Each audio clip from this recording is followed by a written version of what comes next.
Bienvenue à la suite de cette série de MMM. Nous nous focalisons sur les mots-clés du livre de Jonas en vue d'apprécier le message central du livre. Aujourd'hui, un terme qu'on rencontre 9 fois dans le livre et qui peut vouloir dire mal ou malheur. Au début du livre, il est question pour Jonas de devoir se rendre à Ninive parce que Dieu a pris connaissance du mal commis par les habitants de cette ville. La méchanceté, si vous préférez. Une fois dans le bateau, Dieu envoie une grande tempête et il y a le danger que le bateau fasse naufrage. À 2 reprises, les marins qualifient ces circonstances de malheur. Lorsqu'enfin Jonas annonce le message de Dieu à Ninive, le roi ordonne au peuple de se repentir de sa voie mauvaise, de sa voie de mal. Et lorsque Dieu constate que le peuple s'est en effet repenti de sa voie de mal, il renonce à son projet d'envoyer le malheur, même terme. Nous comprenons donc que le lien entre le mal qui est commis et le malheur que cela entraîne est direct.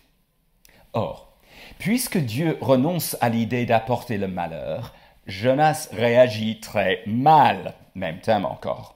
Et c'est la seule fois dans le livre où le terme clé « grand » se trouve associé avec mal ou malheur dans le livre. La grâce de Dieu en renonçant à déverser le malheur sur les Ninivites est le sujet d'un grand malheur pour Jonas. Il est furax. Qu'est-ce qui pourrait délivrer Jonas de cette attitude? La dernière occurrence du terme dans 4:6 est intrigante. Il se peut bien qu'on trouve les 2 sens ensemble. Je vais lire le verset sans le terme en question.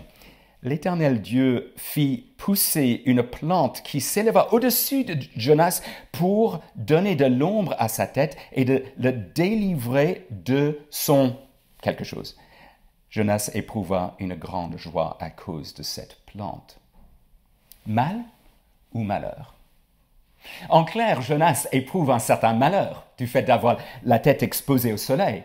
Mais cette expérience de connaître le malheur et d'en être délivré fait partie de la stratégie divine destinée à faire en sorte que Jonas se repente. Il doit se repentir de son mal, du mal qui consiste à réagir mal à la grâce de Dieu manifestée envers ses ennemis. Car dans la perspective de ce livre, refuser de se repentir du mal, c'est vouloir attirer le malheur.